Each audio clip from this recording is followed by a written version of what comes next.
Ladies and gentlemen, good morning once again.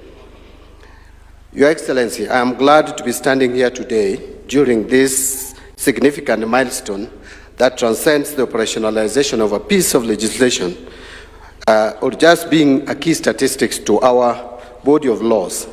This is a clear demonstration on the government's commitment in setting our country's sustainable economic foundation and ensuring that we have a nation that stands on stability, that stands on fairness, and which is offering equal opportunities to its people. Your Excellency, our economic policies are not just about managing the present, but it also must focus on building the future, and our delivery guardrails built around fiscal discipline, sound planning, and broad participation.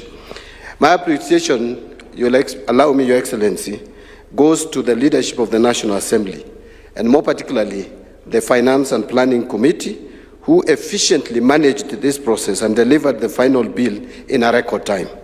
At this point, Your Excellency, without any fear of equivocation, in my judgment, the 13th Parliament will go down in history as one of the most consequential from an economic reform perspective. In just 3 years, Your Excellency, the House has managed to deliver precedent-setting pieces of economic governance legislation. Just to mention but a few, the Privatization Act of 2025, the Government-Owned Enterprises Act of 2025, the National Infrastructure Fund Act of 2026, and now the Sovereign Wealth Fund Act of 2026. The House has been critical in ensuring that NIF is fully operationalized by approving the sessional papers on government divestiture from Safaricom and KPC to provide the foundational capital as approved by the people of Kenya as presented in the Kwanza Manifesto. Your Excellency, when I make reference towards actualization of the Kwanza Manifesto, many people find me as a man at odds, and at times they refer to me as the biblical Saul. But far from it, beyond being a fast learner, Your Excellency, and which I have realized that fast learning and even reading is not very common. Actually, I realize that it's just with a minority, based on some of the instances that I saw in our August House during the recent debate on the finance bill. But that is on a light touch, with a light touch. Both the Kwanza Manifesto and Azimio Coalition Manifesto, Your Excellency, had lots of resemblance.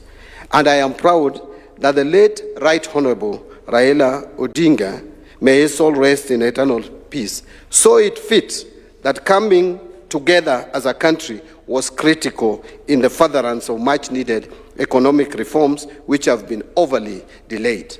And I had benefit, Your Excellency, of sharing with both of you on how you too wanted the economy of this country to be steered, including the setting up of the National Infrastructure Fund and even this Sovereign Wealth Fund. You too discussed into detail before we lost the late Honorable Raila Odinga. And I'm happy that the successor in the party, Dr. Oburu Oginga, has equally been a student of that kind of thinking and is helping you steer the two political formations in the same direction.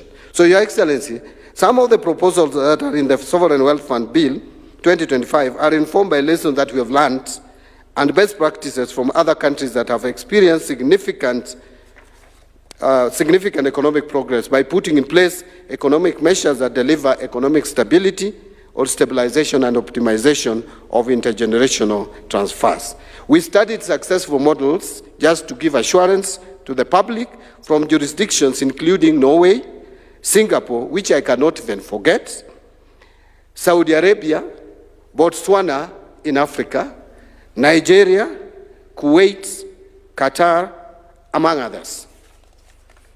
So, Your Excellency, the fund will address three critical imperatives. I don't want to repeat those three imperatives. I think we have spoken about them here during the